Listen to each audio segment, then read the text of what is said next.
আসসালামু আলাইকুম সুপ্রিয় দর্শক, আমরা এখন আছি নাতারপেটুয়া হাইওয়েতে আছি। এখানকার সাধারণ মানুষ বিভিন্নভাবে তারা ব্যানারের মধ্যে তারা অবৈধভাবে পানি নিষ্কাশন বন্ধ করে যারা জলাবদ্ধতা সৃষ্টি করেছে, খালের মধ্যে অবৈধভাবে যারা বাঁধ তৈরি করেছে এবং কি অবৈধভাবে যারা স্থাপনা করেছে তাদের বিষয়ে আসলে এখানকার জনসাধারণ আজকে তারা সকলে একত্রিত হয়েছেন। অবৈধ স্থাপনা উচ্ছেদ দিয়ে এখানে প্রায় হাজার হাজার মানুষ, এখানে বিভিন্ন শ্রম পেশার মানুষ এসেছেন, ছাত্র, বৃদ্ধ এবং কি সকল শ্রেণী পেশার মানুষের একটাই দাবি যে অবৈধভাবে যারা খাল বন্ধ করে তারা বিভিন্ন স্থাপনা করেছেন, মার্কেট করতেছেন, এই সকল বিষয়ে জনসাধারণ আজকে জেগেছে।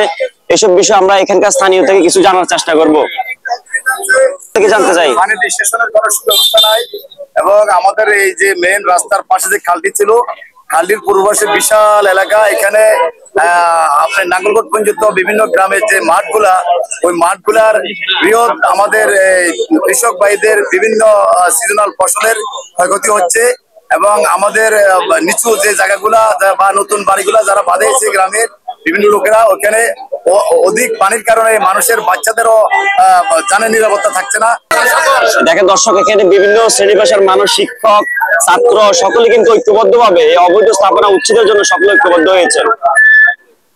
আমরা আজকে মানববন্ধন করছি নাতারপেটুয়া তথা নাতারপেটুয়া সমনি থেকে লাকসাম পর্যন্ত এই বৃহত্তর যে খালটি ছিল, সে খালটা প্রভাবশালীরা বিভিন্ন স্থাপনা করে দখল করে রেখেছে।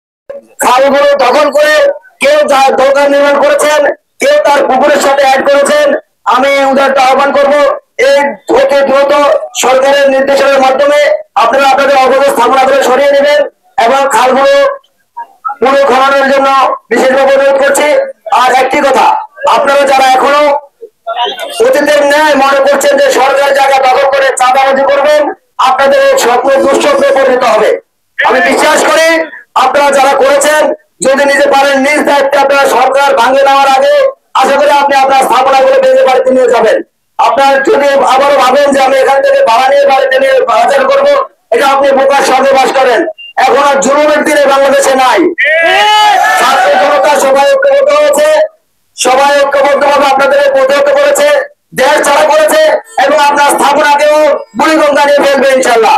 সবাইকে ধন্যবাদ জানিয়ে আমি আমার আসসালামু আলাইকুম। দর্শক, এই ছিল নাতারপেটুয়া শহর থেকে বিস্তারিত।